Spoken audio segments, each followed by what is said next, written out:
Hello, নমস্কার। আর আমি এখন রয়েছি ভিক্টোরিয়া মেমোরিয়াল পার্কের সামনে। মানে আমি এখন ভেতরে ঢুকছি।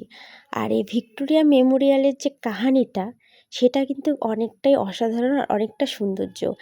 আর ইংরেজরা তো চলে গেছে আজ বহু বছর হয়ে গেল, কিন্তু তাদের স্মৃতি হিসাবে কিছু কিছু জায়গায় এখন আমরা এসব জিনিস দেখতে পারি। আর যখন নাকি ইংরেজরা ২৫ বছর হয়েছিল রাজত্বে এসেছিল বা তারও বেশি হয়েছিল, তারপর ১৮৫৭ বিদ্রোহবাদে রানী ভিক্টোরিয়া ভারতে ফিগারহেড হয়েছিল। যখন তিনি ফিগারহেড হয়েছিল তখন ১৯০১ পর্যন্ত অনেক ভালো শাসন করেছিল উনি। এত ভালো শাসন করেছিল যে যার ইয়াদগারের জন্যে লর্ড কার্জন বলে যে ছিল, তার মাথায় আইডিয়া এসেছিল যে তাকে কিছু একটা উপহার দেওয়া যায়। তো সেই ব্যক্তিটা উপহার হিসাবে তাকে একটা মেহেল দিতে চেয়েছিল।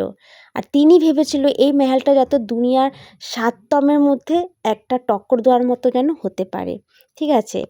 এই ব্যাপার নিয়ে উনি তখন একটা ইন্ডিয়াতে মানে কলকাতাতে একটা আয়োজন বসায়। সেই আয়োজনে এই কথাটাকে নিয়ে বলা হয়। তারপরে তারা শুরু করে দেয়। ভিক্টোরিয়া মেমোরিয়াল বানানোর জন্য প্রস্তুত হয়ে যায়। আর এটা প্রস্তুত হয়েছিল অলরেডি ১৯২১ খ্রিস্টাব্দে। তখন মানে এটা আমাদের আমজনসাধারণের মধ্যে এটা পেশ হয়েছিল। তো এই হচ্ছে ভিক্টোরিয়া মেমোরিয়ালের কথা। আরও অনেক আছে। তো তো ভিডিওটা তো এখনই শেষ হয়ে যাবে, যার জন্যে বেশি আর বলা গেল না। তো শর্টকাটে যতটুকু হলো অতটুকু বললাম। তো এটা কিন্তু খুবই সুন্দর একটা মানে অনেকটা কিন্তু তাজমহলের সাথে অনেকটা ম্যাচ করে। একদম তো সব না, মানে কিছুটা ম্যাচ করে। তো ভেতরে কিন্তু খুবই সুন্দর দৃশ্য, আশপাশেও খুবই সুন্দর। তো ভালো লাগলে অবশ্যই লাইক করবে। থ্যাংক ইউ, সাবস্ক্রাইব করতে